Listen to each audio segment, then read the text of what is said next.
Shooting house এমনি কম, shooting এমনি কম হচ্ছে সবার। তার উপর যদি হাউসগুলো বন্ধ করে দেয়, ওই হাউসের সাথে অনেকগুলো মানুষের জীবিকা জড়িত। হ্যাঁ, শুটিং হাউস বন্ধ হয়ে যাক, তাদের বাসাতেও যেয়ে দেখবেন 55 ইঞ্চি 75 ইঞ্চি টিভি আছে। বিপদে পড়লে মানুষকে ফাঁসাতে বা বিপদের সময় ব্যবসা করতে এক পায়। ওয়েল, মুভি নিয়ে কথাবার্তা চলছে, খুব শীঘ্রই আপনারাই তো সবার আগে জানবেন। Good news.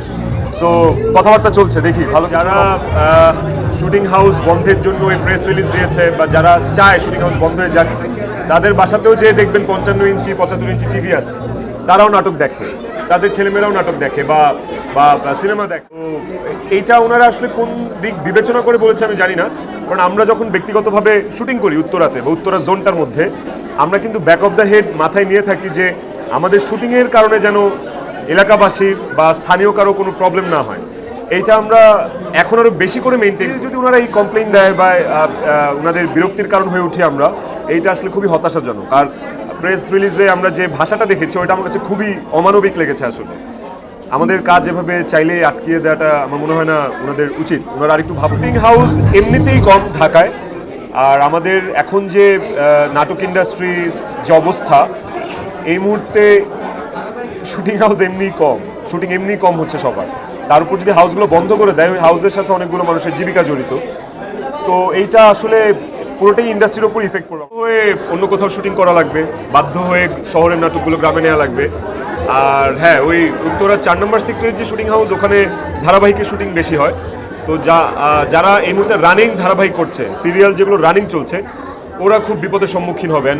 এইটা শুধু যে আর্থিক ক্ষতি হবে তা না, ওই ধারাবাহিকের সাথে জড়িত সবারই আসলে একটা ক্ষতি হবে। প্রতিবাদ করছি আমাদের শিল্পী সংঘ থেকে। তো কালকের মধ্যেই আমার মনে হয় আমরা একটা প্রেস রিলিজ দিব।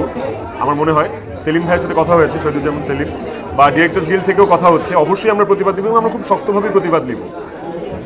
আমার মনে হয় ওনাদের যদি এটা খুব বেশি প্রবলেম হয়ে থাকে, হুট করে এটা না বলে একটা মেয়াদ দেওয়া উচিত, যে ওই মেয়াদ পর্যন্ত যেন আমরা আমাদের রানিং কাজগুলো। মাইলস্টোনের ঘটনাটা, ওই ঘটনার ট্রমা থেকে এখনও বের হতে পারিনি আসলে।